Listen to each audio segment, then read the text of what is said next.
नमस्ते दोस्तों, स्वागत है आपका मेरे चैनल गपशप टेल्स विद पूजा में। दोस्तों, आज की कहानी किसी राजा रानी की नहीं बल्कि उस इंसान की है जो रोज हमारी थाली भरता है, लेकिन उसकी जिंदगी अक्सर खाली रहती है। तो चलिए शुरू करते हैं आज की कहानी।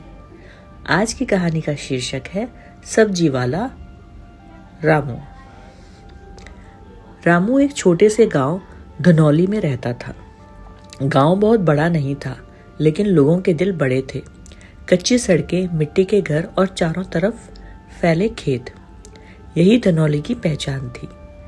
इसी गांव में हर सुबह सूरज निकलने से पहले रामू अपनी साइकिल पर टोकरियां बांधकर निकल पड़ता।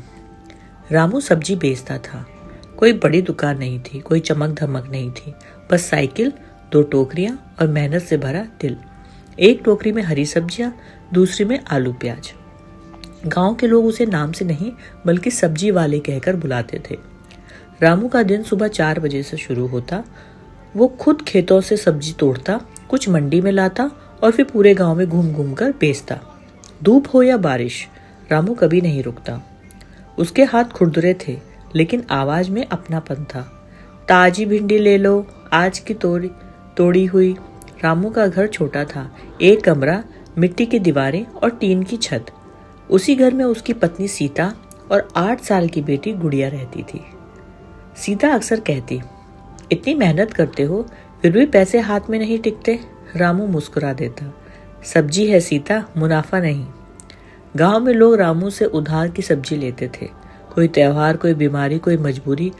रामू कभी मना नहीं करता। वो जानता था कि गांव में आज नहीं तो कल हिसाब बराबर हो ही जाएगा, लेकिन कई बार वो कल कभी नहीं आता। एक साल गांव में बहुत सूखा पड़ा। खेतों में फसल की कमी हुई, सब्जियां महंगी हो गई। गांव वालों ने खरीदना कम कर दिया। रामू की टोकरियां शाम तक आधी भरी रह जाती। वो थका हारा घर लौटता, लेकिन गुड़िया को देखकर फिर हिम्मत जुटा लेता। एक दिन गुड़िया ने कहा, बाबा मुझे स्कूल में मास्टर जी ने कहा है कि फीस जमा करनी है। रामू चुप रह गया। उस रात पहली बार वो देर रात तक जगा। उसे लगा शायद उसकी मेहनत गुड़िया के सपनों पे कम पड़ रही है। अगले दिन रामू ने एक फैसला किया। उसने सब्जी के साथ साथ खुद उगाई हुई हरी साग, धनिया, पालक बेचनी शुरू की। वो लोगों को बताने लगा कि कौन कौन सी सब्जियां कैसे पकानी है, किससे सेहत अच्छी रहेगी। धीरे धीरे लोग फिर से उससे सब्जियां खरीदने लगे। रामू अब सिर्फ सब्जी वाला नहीं था, वो लोगों के लिए भरोसा बन गया था। गांव की औरतें कहती, रामू की सब्जी में मिलावट नहीं होती, बच्चों को उससे मुफ्त में धनिया मिल जाता है। समय बदला, गुड़िया स्कूल में अच्छा करने लगी।